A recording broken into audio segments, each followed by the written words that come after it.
Comme un nouveau quartier en périphérie de Dunkerque. Sa place centrale, où s'installent de petits commerces, la présence quotidienne d'associations et ces sous-bois qui abritent plusieurs dizaines de tentes. Jusqu'à 2000 personnes vivraient ici, dans l'espoir de gagner l'Angleterre. C'est le cas de Hadi, un Afghan de 28 ans. Il découvre encore le camp. Il y a des gens partout où tu vois les arbres. À son arrivée, il y a une semaine, il a dû payer environ 2000 € pour tenter de traverser, mais aussi pour attendre, ici, dans un des secteurs du camp, le plus souvent délimité selon la communauté. Tu dois t'installer là où ton passeur te le dit. La plupart du temps, ils ont un assistant, c'est lui qui gère le coin où on est. Il contrôle, il donne des ordres, il veille à ce qu'il n'y ait pas de bagarre et c'est lui qui t'informe. Ok, c'est le moment pour un passage, préparez-vous. En fait, ils organisent la vie du camp. Ils nous montrent. Juste en face, c'est là où il y a nos tentes. Mais si tu t'approches, ils vont nous virer. Conscient que protester peut le mettre en danger. Si tu ne suis pas les règles, ils te dégagent du camp et tu dois vivre tout seul. Et ce n'est pas très sûr. Parce que tu peux être volé, attaqué s'ils voient que tu es seul. Tu sais, c'est comme partout, il y a des mauvaises personnes. Ces dernières semaines, plusieurs fusillades ont retenti dans le camp. 3 morts par balle en un seul week-end mi-juin. Cet homme affirme avoir été un témoin de ces violences. Pour accepter de raconter, il nous attire à l'écart et demande un anonymat strict. Je ne connais pas le nom de ceux qui ont fait ça. Je ne les connais pas, mais je les ai vus.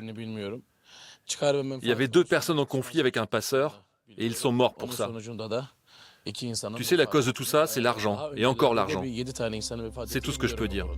L'argent d'un trafic d'êtres humains dont le camp de Lone Plage devient le centre névralgique dans la région. Difficile de chiffrer le marché du passage vers l'Angleterre, mais les autorités estiment qu'il rapporterait plus de 100 millions d'euros par an. Un commerce fondé sur l'espoir de ces centaines de personnes. Ce groupe vient tout juste d'acheter des gilets de sauvetage. Il les essaie devant nous.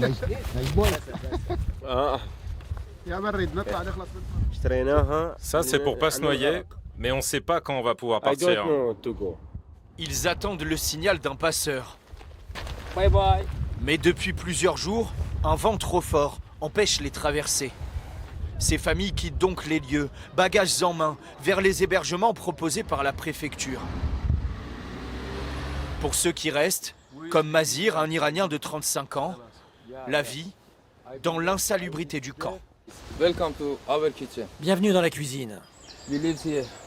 Là, on dort à 3 personnes et juste à côté, c'est les poubelles. C'est très sale.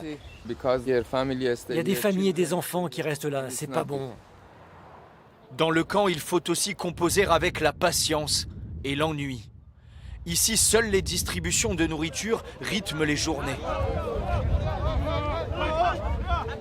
De longues files d'attente se forment sous la pluie, avec au bout un repas chaud. C'est des pâtes, c'est très bon. Encore plus parce qu'on n'a pas de nourriture ici. De quoi réconforter ses 2 amis. Mazir, lui, observe sans rejoindre la file.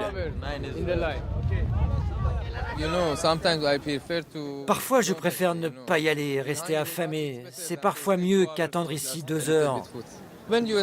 Quand tu es dans la file, beaucoup essaient de doubler. Ils n'ont pas de respect et tu vas juste t'énerver. Une vie passée à mesurer chacun de ses choix. Lui a déjà tenté 5 fois la traversée vers l'Angleterre et connu le traumatisme d'un naufrage. Pour autant, sa seule certitude, il s'élancera de nouveau en mer, dès que possible. De toute façon, c'est comme si j'étais mort déjà. Je n'ai plus ma famille. Je n'ai plus rien, donc ça n'a plus d'importance. C'est soit je meurs en mer, soit je passe.